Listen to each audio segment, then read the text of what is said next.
Okay?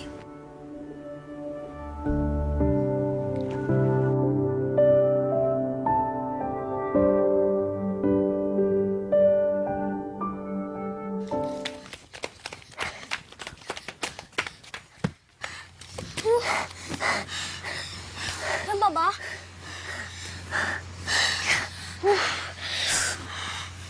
Salamat nga pala sa pagtulong ninyo, ah. Magpasalamat ka kay Asyong. Siya itong makulit na dapat ka raw namin tulungan. Ako nga pala si Randy. Ikaw, anong pangalan mo? Ricky Puno nga pala ang pangalan niya. Huwag mo nga ako matawag-tawag na ganyan. Yung matanda nga mapilit na tawagin akong ganyan. Pasensya ka na, ah. Hindi pa kasi ako nakadilisan ng sigarilyo, eh. Naninigarilyo ka? Hindi. Mahilig lang siyang kumitik ng nakasinding steak. Kasi akala niya, lollipop. Ano bang pakailan mo kung naninigarilyo ako? Masama kasi sa katawan ng paninigarilyo. Lalo na ako, bata ka pa lang. Tinulungan ka na nga, nag-sermon ka pa. Teka, yung batang lumpo. Wala na tayong magagawa para sa kanya.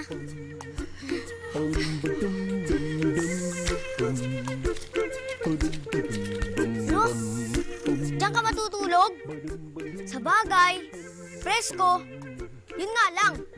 Pagising mo, karap mo na yung maungo sa nakita natin kanina.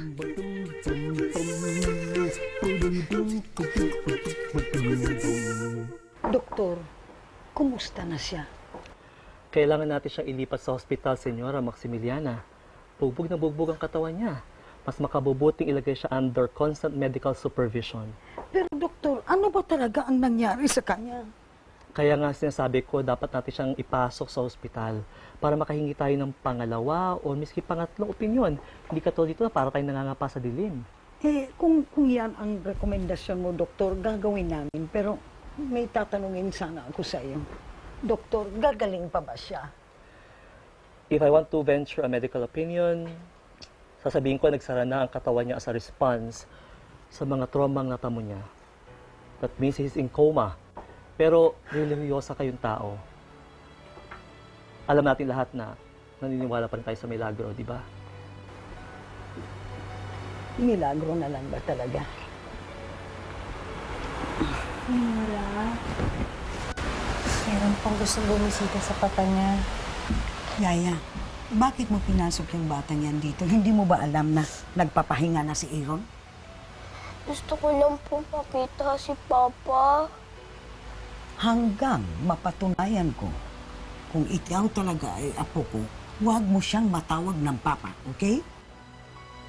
Gusto ko lang po kayo makasama, pati po si Papa. Gusto ko kayo makasama. Opo. Papa. Opo.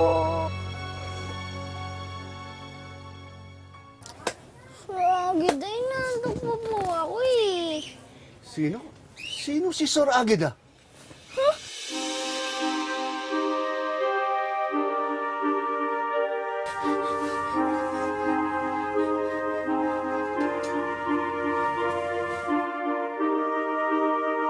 Huwag ka matakot. Ako si Lolo George. Ako ang nagmamaneho ng jeep na ito. Pasensya ka na, ha? Kung hindi kita pinapasok kanina.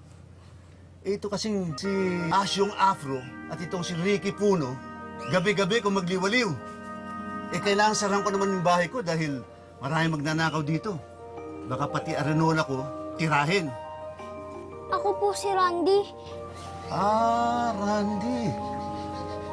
Anak niyo po sila? Ah, hindi. Mga ampong ko yan. Halika. Halika, pumasok ka sa loob.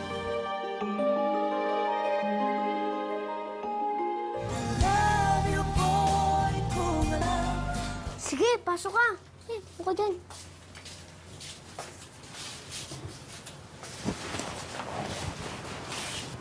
Oh. Randy, tandaan mo, ha? Ito, si Asyong Afro. At ito naman, si Ricky Puno. Lolo George naman eh. Ricky na sabi. Bakit naman? Huli nga eh. Amot balang araw eh, hahanapan din kita ng pangalan. Oh, hindi ka. Ayan, kumain na tayo. Hi, George! Good morning! Eto, galing ako sa grocery kahapon. Ipinagluto ko na kayo ng almusal ninyo kasi iniisip ko baka mga dilat na ang mga mata ninyo. Sino naman to? Ito si Randy. Nakita kong natutulog kanina sa labas. Pinapasok ko na. Naku, ikaw talaga, George. Kung pumulot ka ng mga bata, para kang dumadampot ng askal. Randy. Siya si White. Kasera namin. Aling White na lang itawag mo sa kanya, ha? Sige po. Pero mag-iingat ka, ha? Paminsan-minsan, maanghang ang dila niyan. Lalo na't pag maniningil yan. George, hawakan mo.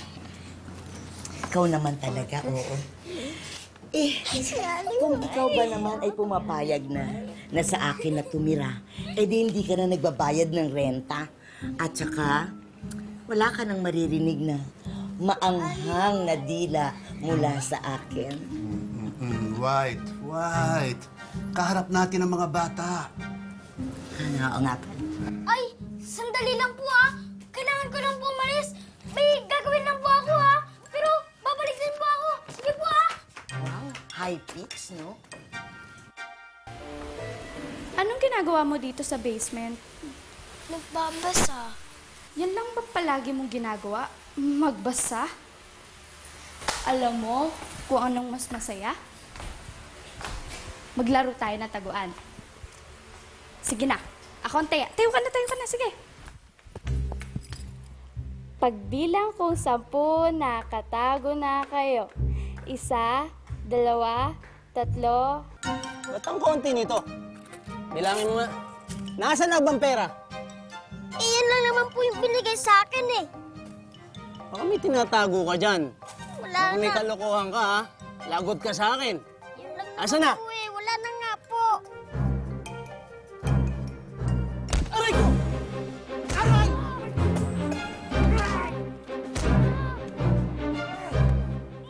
Hindi ka bumili at magulang ng bata! Bas! Ano sa'yo?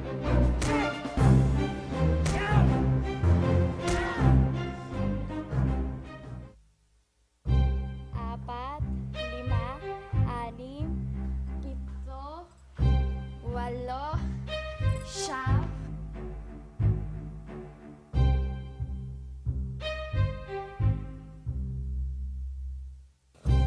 Okay ka lang? Ayos lang. Ano nga ulit pangalan mo? Ako nga pala si Tikboy. Tikboy? Ako si Randy. Sumama ka sa akin, Salamat, tara.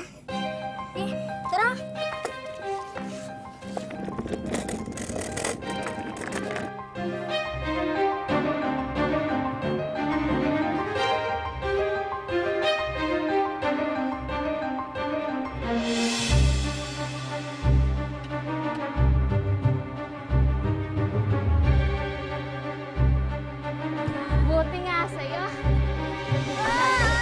Buti nga sa'yo. Wala pa! Tubig niya. Isa.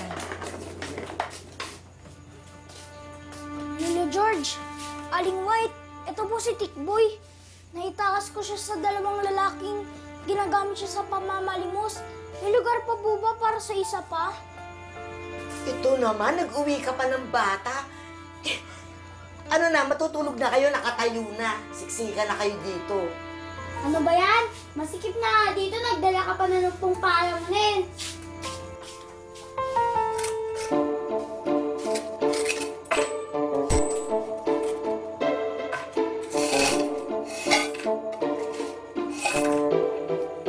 Ayan, kinuha ko yan sa 2 lalaki. Pinaghirapan ni Tikboy yan. Siguro naman po, pwede na to sa pandagdag ng champurado.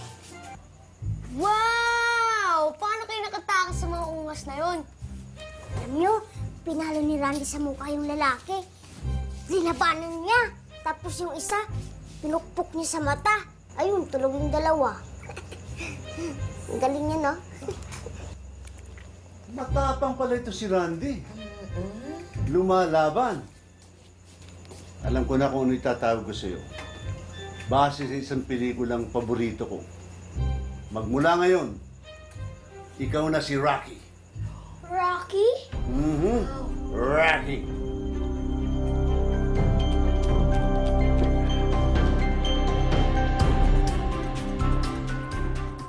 Ngayong Lunes sa My Driver Sweet Lover. Ang ulilang si Bea magna-transform into Princess Gabby. Gabriel, bagay ito sa'yo. Di ba?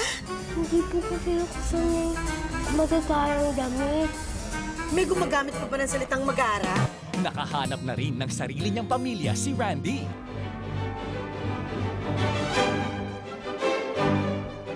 Pakilala pa kaya ni Gabby si Rocky sa muli nilang pagkikita?